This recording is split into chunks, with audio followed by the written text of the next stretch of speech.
A, start with the right arm, go. 1, 2, 3, 4, 5, 6, 7, 8. 1, 2, 3, 4, 5, 6. Tom, how's the week gone? Oh, it's been brilliant. Yeah, it's been brilliant. We've started off with complete newcomers to the project, and then on Tuesday we had a big get-together with everybody just to show where we were. And I feel that everybody's done fantastically at getting the ideas on board and getting some of the disciplines on board they're going to need, and it's been a lot of fun as well. Have different people entered at different levels of ability, and how have you been able to cope with that? Yeah, we've had all levels of ability. I mean, I treat everybody the same. I think that the job is the same for absolutely everybody, whether you're a professional or complete beginner. Everybody's doing the same work, which is just to find out what you're trying to do and to do it as clearly and as efficiently as possible. It's kind of as simple as that, and have a good laugh while you're doing it. Watching you over the last hour or so, you're certainly a sort of soft skills that you're slowly coaxing people into doing stuff. Is that the normal way? Yeah, I think so. I think with any company, and that's one of the great things about the week, we really feel like we're getting a company together. With any company, you're building skills, you're building trust, you're building awareness, and it's a different company every time. So yeah, I think it is the same. And again, stuff that I was watching with the people walking together in ones and twos, and then, yeah. Is that normal choreography, so to speak? Yeah, it's stuff that I've done with top professionals and kids, and it's quite difficult to do. It demands a lot of skills and confidence, and builds those skills. Awareness, a lot of awareness, and that stage, being on stage, is a lot about, the balance between confidence and awareness of exactly what's going on around you. We were in this room a few months ago. How are things progressing? Really well. We've had a lot to do. We've done a lot, and there's still more to do. But things are looking really good. We've had a really good week this week, where we've achieved a lot. So a lot of the members that you probably saw last time are back here again and have been with us all week. And so we've achieved a lot, actually, more than we thought.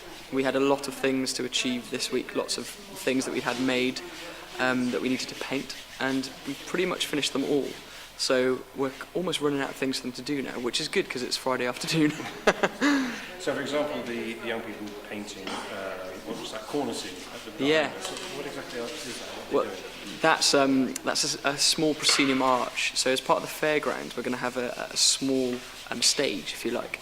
So perhaps part of the children's chorus, perhaps there'll be an illusionist or a magician, and that'll be a proscenium arch for a swag curtain.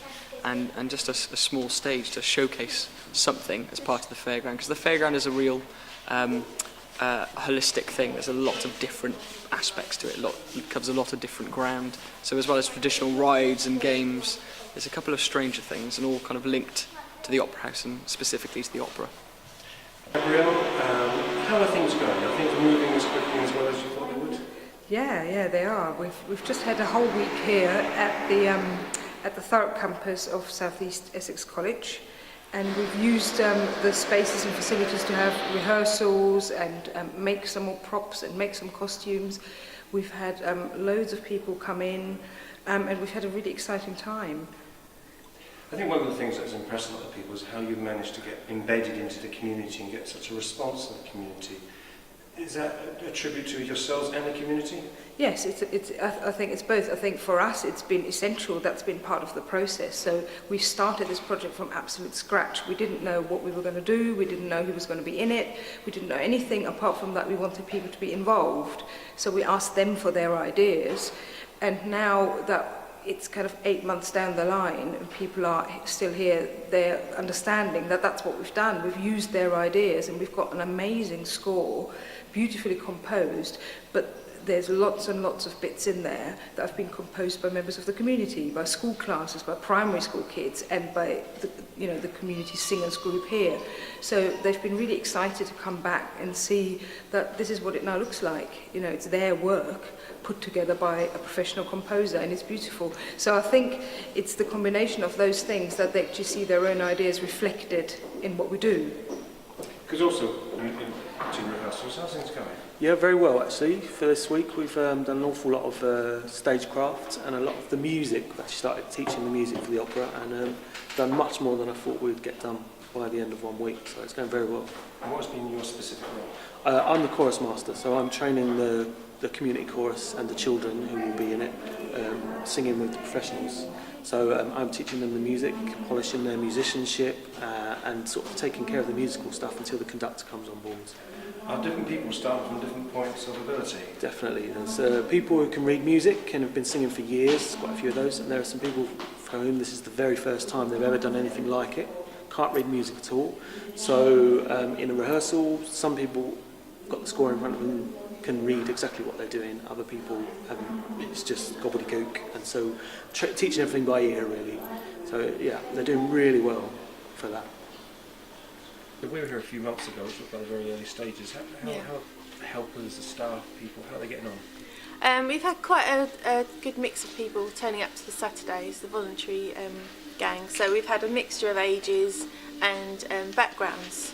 So that means some people have come from the industry. They might have had a break to have a family and started to get a bit more interested, and their skills are coming to the fore again. Others have never done most of the processes before. So in the first part, we were setting up workshops where we could teach them condensed versions of what they would need to do here. So now we've moved on to the production stage. They're able to pick something up and run with it to a certain extent, and I have an overview and make sure things are going right, and they've got everything they need. Because regardless of people's ability, one thing that we've noticed as we dart from room to room is the enthusiasm. Yes, yeah. So, I mean, even if they don't have the skills, I can guide them, but I'm finding that a lot of them have got more knowledge or ability, more potential than they realise. And just hearing a bit of feedback from people through the time, they'll say, oh, I've learnt so many things I never thought I could do, and I think it's really boosting confidences.